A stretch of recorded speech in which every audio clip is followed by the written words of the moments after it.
Assalamualaikum warahmatullahi wabarakatuh. Sebelumnya perkenalkan, nama saya Muhammad Andi, NIM 18086048. Baik, pada video kali ini saya akan menjelaskan tentang 3 materi tentang didaktik dan metodik dalam pembelajaran PJOK. Yang dimana yang ketiga materi itu, yang pertama strategi pembelajaran, yang kedua metode pembelajaran, yang ketiga teknik dan taktik pembelajaran.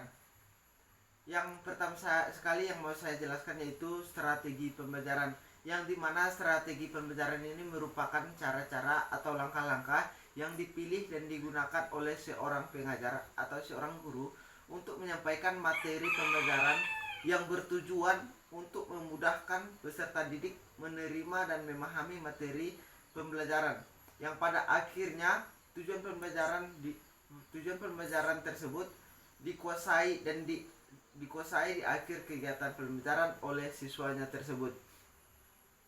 Nah, yang kemudian strategi pembelajaran ini harus mengandung penjelasan tentang metode atau prosedur dan teknik yang digunakan selama proses pembelajaran. Artinya di sini metode atau prosedur dan teknik pembelajaran merupakan bagian dari strategi pembelajaran. Dalam kriteria pemilihan strategi pembelajaran di sini, mager atau ahli berpendapat dia menyampaikan beberapa kriteria yang dapat digunakan untuk memilih strategi pembelajaran.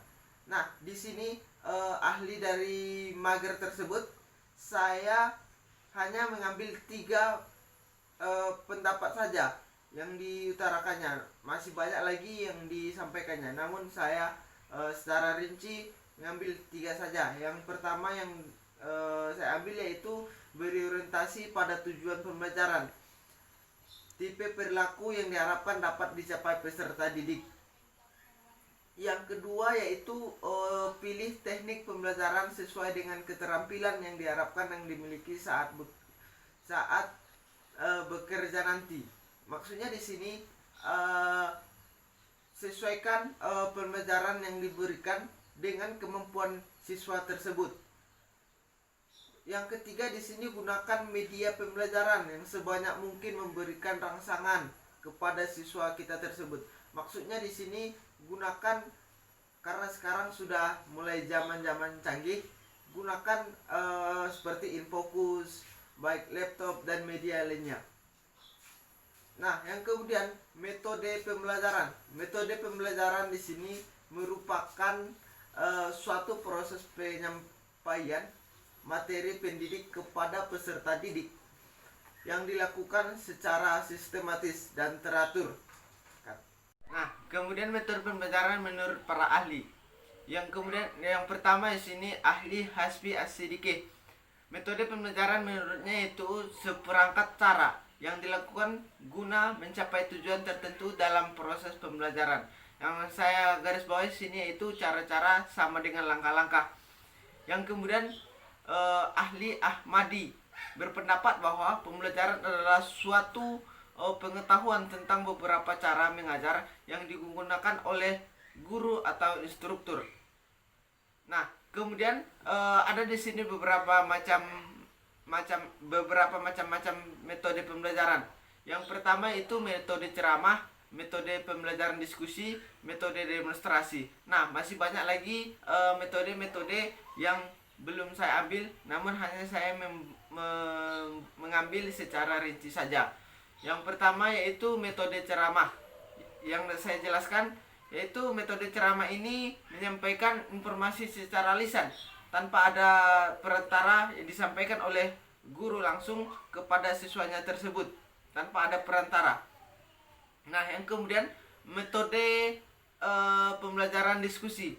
Metode pembelajaran diskusi ini yang dimana suatu metode pengajar yang mengedepankan aktivitas diskusi siswa dalam belajar untuk memecahkan masalah. Nah, yang kemudian metode demonstrasi, yang dimana metode demonstrasi ini yang dilakukan secara praktikum sehingga siswa melihat langsung apa yang sedang dipelajarinya.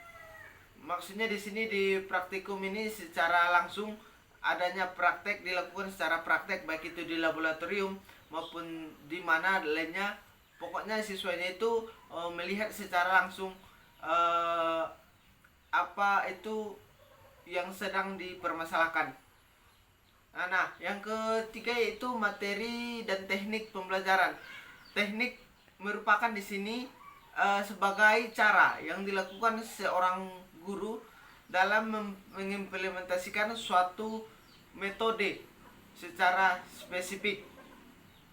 Nah, yang kemudian di sini taktik merupakan gaya seorang dalam melaksanakan metode atau teknik pembelajaran tertentu, sifatnya individual. Maksudnya taktik ini sering dilakukan oleh seorang guru dalam mengatasi. Contohnya di sini dalam mengatasi siswa di ruangannya ini terlalu banyak. Nah, di sini dia membuat taktik bagaimana dia mengajar siswanya tersebut biar proses pembelajaran tersebut bisa berjalan langsung, berjalan secara baik dan lancar. Mungkin pada video kali ini saya sudahi, kurang dan lebihnya atas penyampaian dan penjelasan saya. Saya mohon maaf. Saya akhiri. Assalamualaikum warahmatullahi wabarakatuh.